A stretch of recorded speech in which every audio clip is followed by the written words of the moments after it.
Okay, so transaction coordination.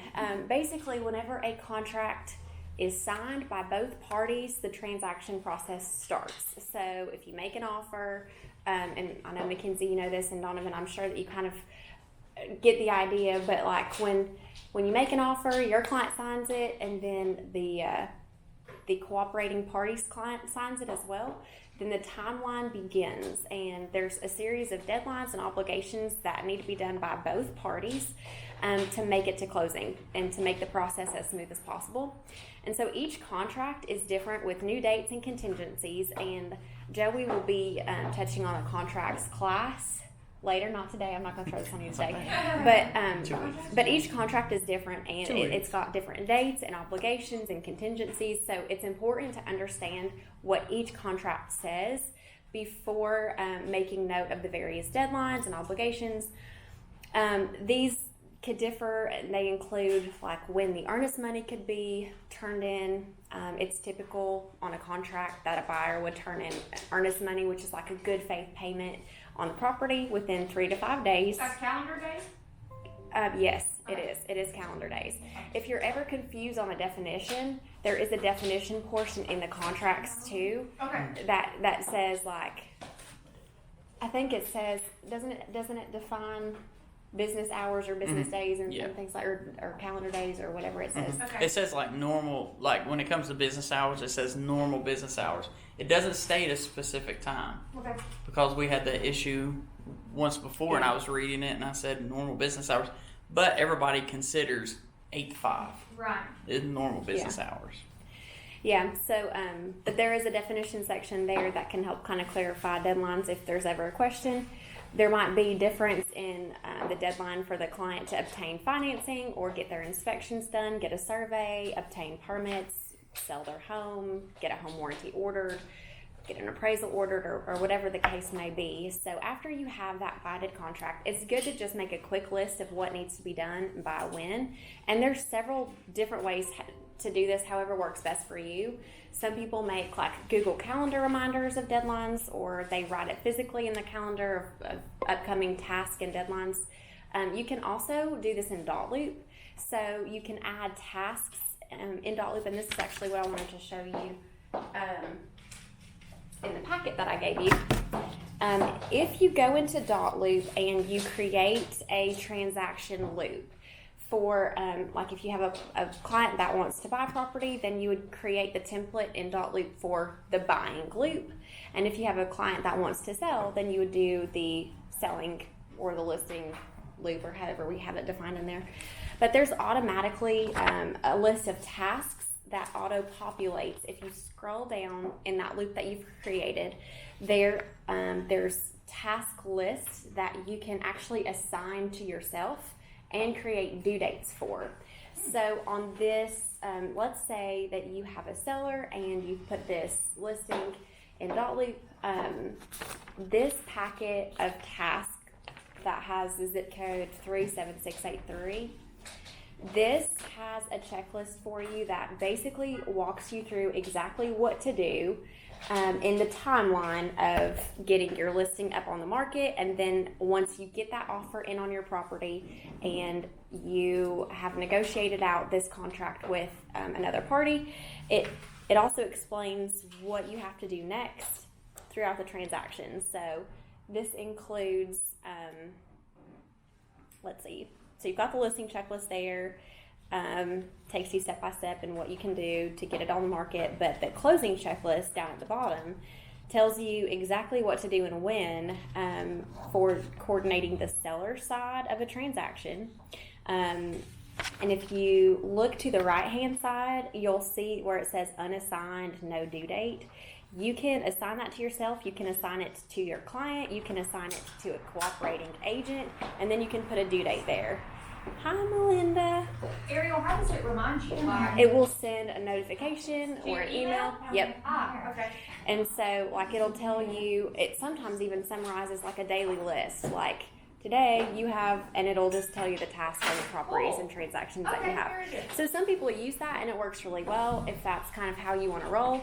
But I've kind of made it pretty simple already for you in Dot Loop so that these this checklist will auto-populate to your loop. So you can just kind of refer back to it, assign task if that's how you want to keep everything straight. Or there's also apps that can help you do this, like Folio is a free app that connects to your email system, and like it'll automatically file things into folders for you according to the transaction that you're working. And then it also has a timeline that you can set up, and it can like email reminders to people and like throughout the timeline that you've set up, and it's called Folio. That works for some people too. Does that start with an F? F. Mm-hmm. Folio. Folio. So it basically creates that timeline and sends reminders to various parties throughout the transaction for you, and it connects with your email. So whatever works for you is great, but just like find a system, stick to it, and sometimes that's the hardest part. But hopefully, like with the tasks in Dotloop for you to kind of refer back to, and then there's another document in here too that kind of takes you through the step-by-step system. It should be consolidated for you, so it's not at least like, oh no, what do we do? What do we do next? So this is that listing checklist that I was talking about, and then this other packet that says 37656. This is the tentative timeline for if you have a buyer and you have helped them make an offer on property. You've negotiated out with the listing agent and the seller, and now everybody's in agreement. Now that timeline starts ticking, and you look in here and you say, oh man, okay, so we need these disclosure documents. I need this Earnest Money receipt. I need all of these things. You can just kind of have an idea there of what's upcoming. But there is a Tennessee state form that I've also given you. Let's see wherever it went. There's a Tennessee state form that says purchase and sale timeline checklist. And this is even more detailed. There's literally a Tennessee form for everything. So here on this timeline checklist, it has a place for you to put the property address, the buyers, the seller's information, whoever you represent, the earnest money, when it's to be received, who's holding it, who the loan officer is, and then it starts taking you down through each of the possible contingencies that your contract would have in it. And then you can kind of make your own timeline if you would like, with whatever applies to your contract. And when you write the contract or whenever you receive it, if you ever have any questions about what's in the contract, Joey, as the broker, will answer any of them. Maybe. I always say it's me, your face. Yeah. Calls all the time instead of text. Because sometimes contracts can be difficult to understand, and honestly, that's the very first part of the transaction process. If there's ever a question that something's not clear in the contract, then you're going to have an issue with it throughout the transaction. So it's best to fully understand that contract first, and then to just fully sit down and write out, okay, like when do I have to complete what to get this to closing according to what's in the contract. So this purchase and sale timeline checklist can be helpful for you. This is in Dotloop under TAR forms if you ever want to access it yourself. Everything is in Dotloop that you have right now. And Melinda, I was telling them that before you walked in, that any loop that you create for a buying loop or a selling loop template, if you scroll down to the bottom, there's these task checklists that will automatically populate for you. And you can actually assign tasks to people on this side. So you can assign them to yourself, to the co-op agent, to your buyer, to whoever, and it'll send them reminders, like email reminders, to complete that by whatever day. And you can set all of that up in Dotloop. So it's a great system because, and sometimes that works for people. You just have to find your system and stick to it. Whatever works best for you. So let's see. So hopefully that these will at least make the process already a lot smoother, kind of knowing what to do and by when. And I just wanted to quickly review a couple tips and notes that will also make things just move a little bit quicker with communicating with all parties. So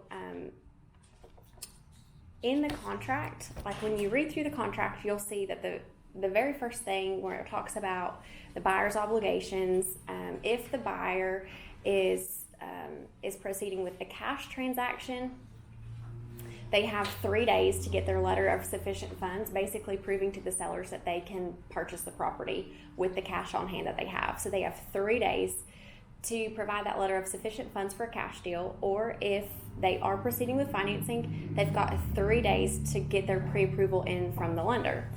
So once that they have obtained a lender, they've got once they've signed the contract, they have 3 days to obtain a letter and get that pre-approval into the sellers.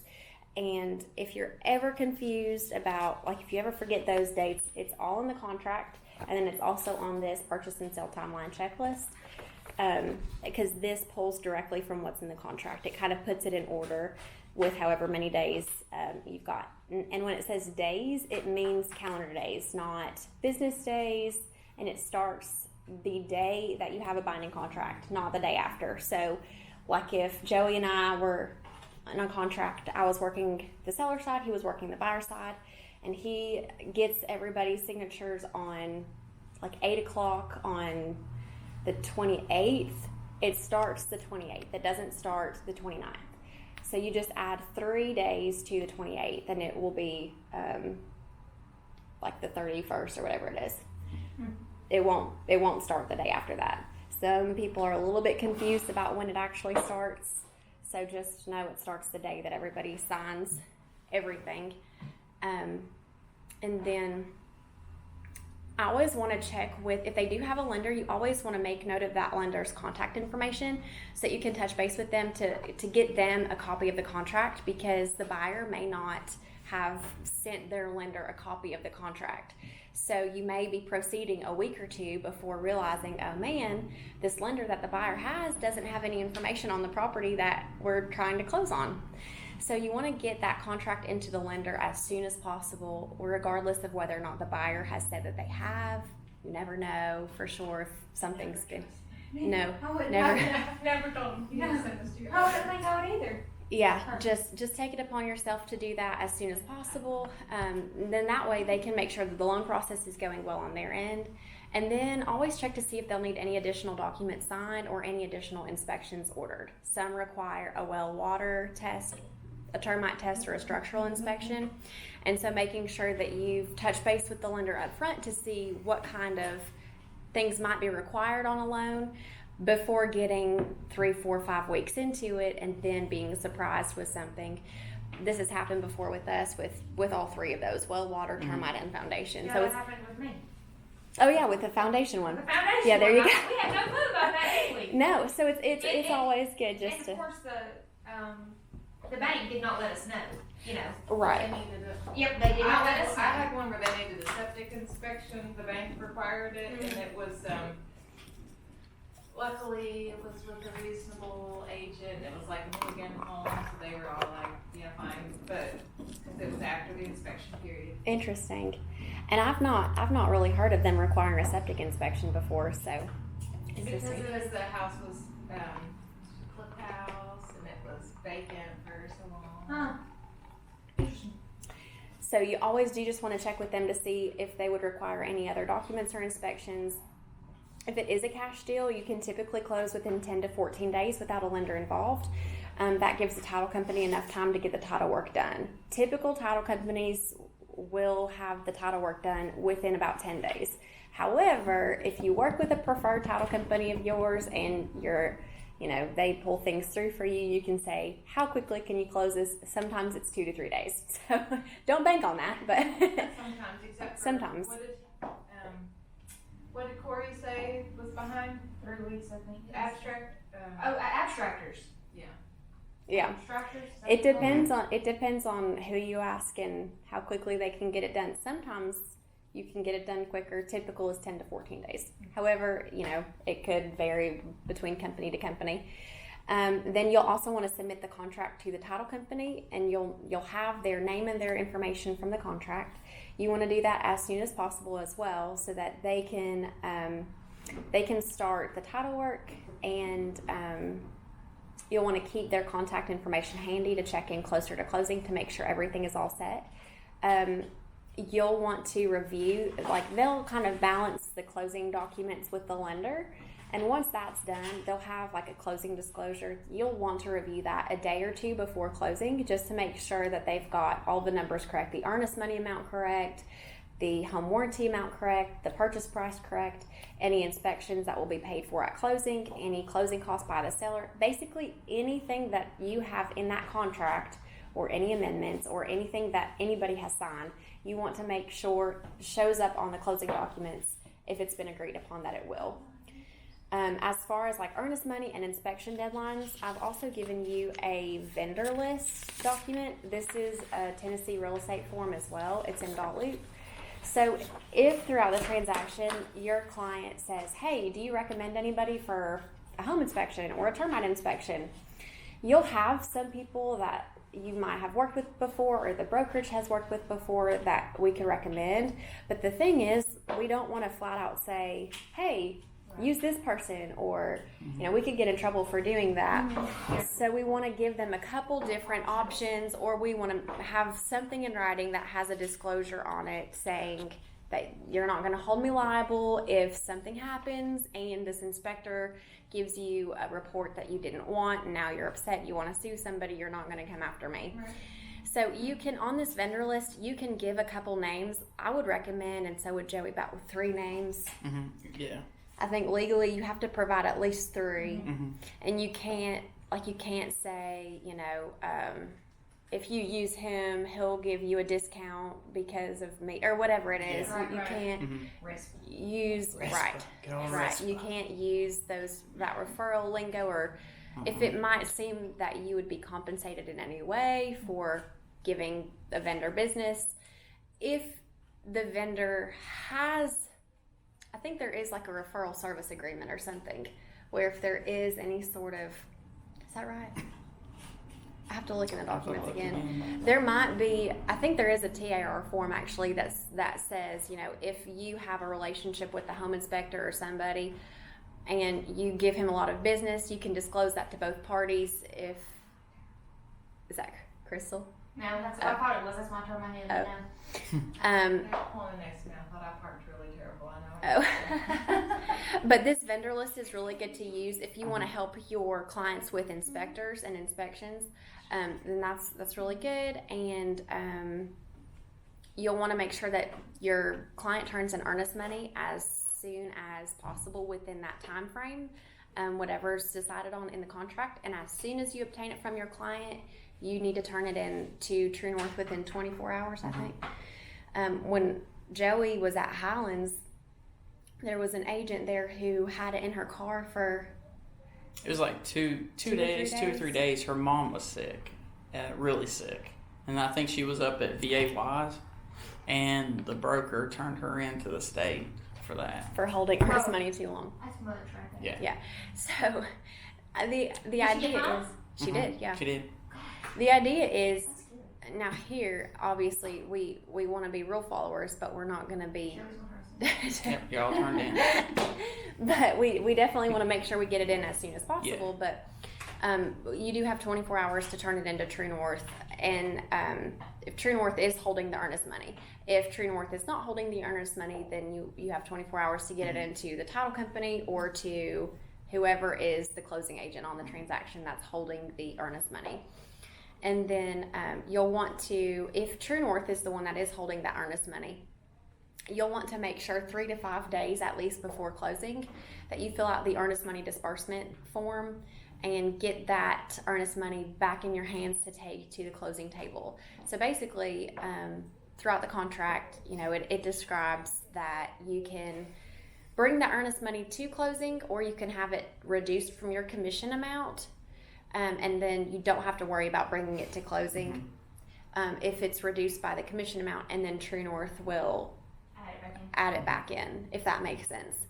But if you submit that earnest money disbursement to Karen 3 to 5 days before closing, she'll have time to prepare that check for you to bring to closing, but it must be held for 14 days by our office first before we can disperse it to anybody. And that's 14 calendar days. So you'll want to make sure once you do have the earnest money that all parties have a copy of it, and technically, because that check, if it's a personal check, it'll have the client's account numbers on it. So technically you want to hide those. You don't want those account numbers just floating around to anybody. You can cover them up with an envelope that we have here if you do scan it, or I know Karen covers those up automatically whenever she puts it in your dot loop. But you'll want to make sure that your client makes sure that you know that you have it. The cooperating agent, the title company, and the lender will all want a copy of it. If they want a full